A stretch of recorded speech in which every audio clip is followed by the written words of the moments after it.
지난 7일 하원금융서비스위원회 청문회에 참석한 파월 의장, 청문회에 참석해서 증언을 했었는데 이날 중요한 발언이 확인되었습니다. 이야기를 하기에 앞서서 파월 의장은 이날 대처를 잘하였습니다. 하원 의원 중 한 명이 금리 인하가 올해 많이 이루어질 것이냐는 질문에 데이터를 보고 결정해야 한다며 선을 그었고, 자칫 잘못된 시그널을 주면 시장의 혼란이 가중되기 때문에 이외에도 전반적으로 답변을 침착하게 잘했다고 생각했습니다. 그러면서도 파월 의장은 이 같은 이야기를 하였습니다. 첫 번째는 금리 인하 시기를 늦춘다면 어떤 위험이 따르는지 알고 있다는 이야기를 했었고요. 두 번째는 올해 금리 인하 계획이 있다고 분명하게 밝혔습니다. 그러나 이 시기를 결정하기까지는 데이터를 보고 결정을 해야 된다고 했고, 정확히 언제 하겠다라는 이야기는 없었습니다. 세 번째는 인플레이션이 2%로 향하고 있다는 지속적인 움직임이 보여져야 한다 이야기하였습니다. 그러니까 지속적으로 인플레이션이 감소하면서 문제가 되는 상황이 발생될 것 같다면 인하를 하겠다는 것이죠. 그런데 최근 발표된 고용 데이터에서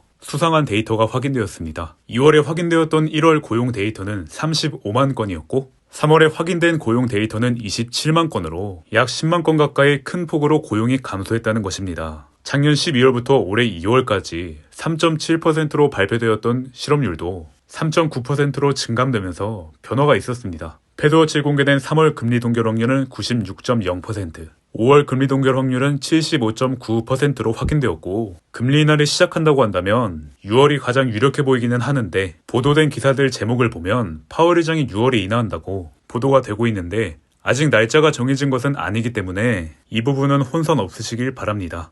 향후에 금리 인하가 이루어진다면 달러 가치가 하락하고요. 달러 가치가 하락하면 우리나라 입장에서는 수입이 증가해요. 물가 안정을 기대해 볼 수 있다는 점도 참고해 주시면 되겠습니다. 오늘은 이렇게 세 가지 내용에 대해 요약해서 살펴봤고요. 벌써 3월이라는 게 안 믿길 정도로 시간이 빠릅니다. 저는 다음 주에 더 알찬 정보로 뵙겠습니다. 도움이 되셨다면 구독과 좋아요 한 번씩만 부탁드릴게요.